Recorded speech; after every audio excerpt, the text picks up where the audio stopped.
Bismillahirrahmanirrahim. Assalamualaikum warahmatullahi wabarakatuh. Perkenalkan, nama saya Muhammad Farhanujum dari kelas dakwah A yang akan mengerjakan tugas UAS yang berjudul Terjemahan Al-Quran. Baik, di sini saya akan menjelaskan pengertiannya. Terjemah menurut bahasa adalah salinan dari suatu bahasa ke bahasa lain, atau berarti mengganti, menyalin, memindahkan kalimat dari suatu bahasa ke bahasa lain. Adapun secara istilah, menurut Al-Zahabi yang mendefinisikan bahwa terjemah yaitu mengalihkan atau memindahkan suatu pembicaraan dari suatu ke bahasa yang lain tanpa menerangkan makna bahasa asal yang diterjemahkan. Adapun yang dimaksud dengan terjemahan Al-Quran adalah seperti dikemukakan oleh As-Sahabani. Beliau berkata, memindahkan Al-Quran kepada bahasa lain yang bukan bahasa Arab sehingga ia dapat memahami kitab Allah Subhanahu wa Ta'ala dengan perantaraan terjemah ini. Lalu pembagian terjemah Al-Quran ada dua, yakni yang pertama terjemah harfiah dan yang kedua terjemah maknawiyah atau tafsiriyah. Yang pertama, terjemah harfiah. Maksudnya adalah memindahkan suatu isi ungkapan dari suatu bahasa ke bahasa yang lain dengan bergantung pada susunan dan struktur bahasa asal yang diterjemahkan. Yang kedua, maksud dari terjemah tafsiriyah, mengungkapkan makna perkataan atau kalimat dengan menggunakan bahasa lain tanpa terikat mufradat atau kosakata dan tartib susunan kata, yaitu lebih mengutamakan maksud atau isi yang terkandung dalam bahasa asal yang diterjemahkan. Kemudian contoh terjemah Al-Quran dalam surat Al-Isra ayat 29 yang berbunyi Bismillahirrahmanirrahim. Wala taj'al yadaka maghlulatan ila unukika wala tabsutha kullal basti fataq'uda maluman mahsura. Yang artinya, jika ayat ini diterjemahkan secara letterlock atau harfiah, maka akan menghasilkan, yang artinya, dan janganlah engkau jadikan tanganmu terbelunggu pada lehermu, dan jangan pula engkau terlalu mengulurkannya, nanti menjadi tercela dan menyesal.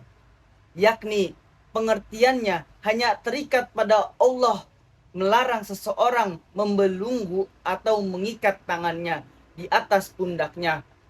Padahal yang dimaksud dengan ayat tersebut jika diterjemahkan secara tafsiriyah yaitu larangan bersikap pelit dalam membelanjakan harta di samping bersikap boros. Kemudian, hukum terjemah Al-Quran. Yang pertama, hukum terjemah harfiah. Terjemah harfiah untuk Al-Quran mustahil menurut sebagian besar ulama, sehingga menjadi haram hukumnya. Kenapa? Sebagian ulama menyatakan bahwa terjemah harfiah memungkinkan untuk sebagian ayat. Meskipun demikian, hukumnya tetap terlarang karena beberapa alasan diantaranya. Yang pertama, tidaklah mungkin bisa mengungkapkan makna ayat dengan sempurna. Yang kedua, tidak mungkin dapat mempengaruhi pembaca sebagaimana pengaruh Al-Quran yang berbahasa Arab yang jelas. Yang ketiga, tidak ada kebutuhan yang memaksa untuk menerjemahkan Al-Quran secara harfiah, karena kebutuhan masyarakat adalah memahami kandungan Al-Quran dan itu pada terjemah maknawi. Nah, itu hukumnya tetap terlarang karena beberapa alasan dari hukum terjemah harfiah. Lalu hukum yang kedua adalah hukum terjemah secara maknawiyah. Terjemah maknawiyah pada asalnya diperbolehkan karena tidak ada dalil yang melarangnya, bahkan bisa menjadi wajib ketika dibutuhkan, terutama sebagai wasilah untuk menyampaikan kandungan Al-Quran kepada masyarakat yang tidak paham bahasa Arab.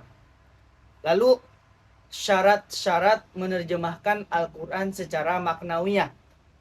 Syaratnya, yang pertama, terjemah maknawi Al-Quran tidak boleh menggantikan Al-Quran, sehingga orang merasa tidak membutuhkan lagi teks Al-Quran. Karena itu, teks asli Al-Quran harus tetap dicantumkan. Kemudian, di sampingnya ditulis terjemah maknanya, sehingga seperti tafsir bagi ayat sebelahnya. Yang kedua, orang yang menerjemahkan harus paham tentang makna kedua bahasa, bahasa Arab dan bahasa sasaran. Dia harus paham konteks kalimat dalam masing-masing bahasa. Yang ketiga, penerjemah harus orang jujur yang menjunjung tinggi aturan syariat, agamanya baik, komitmen dengan aturan syariat, bukan orang liberal atau memiliki pemikiran yang menyimpang.